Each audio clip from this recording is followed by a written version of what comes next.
ရှိတုန်းကမြန်မာနိုင်ငံရဲ့ဝါရောကြီးတစ်ခုထဲမှာဖြစ်ခဲ့တဲ့အရန်ကိုစိတ်လှုပ်ရှားဖို့ကောင်းပြီးအေးချမ်းတဲ့ပုံပင်လေးတစ်ပုဒ်ကိုအဖိုးအခုပြောပြမယ်နော်။တညမှာတော့ဝါခုတ်သမားကြီးတယောက်ဟာ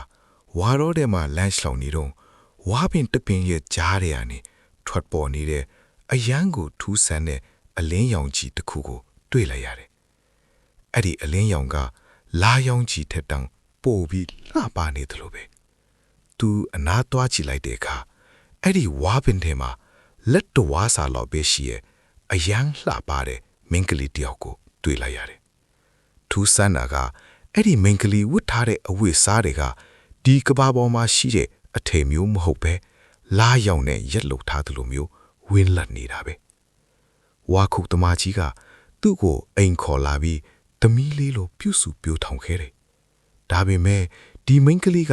တဖြည်းဖြည်းအရွယ်ရောက်လာလေပိုပြီးထူးဆန်းလာလေပဲ။သူလမ်းလျှောက်လိုက်တိုင်းသူနင်းခဲ့တဲ့နေရာတွေမှာငွေရောင်အမုံလေးတွေကြံခဲ့တယ်လို့သူတချင်းဆိုလိုက်ရင်လေငှက်ကလေးတွေကအစားငြင်းပြီးနောက်ထောင်ကြရတယ်။တညမှာတော့သူက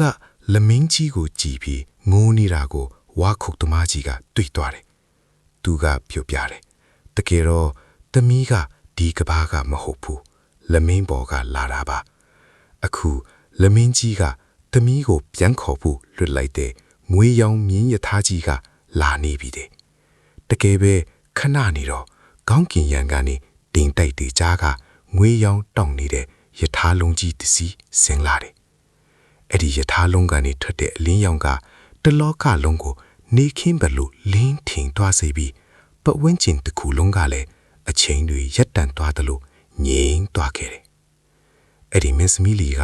လမင်းပေါ်ကိုပြန်မသွားခင်မှာ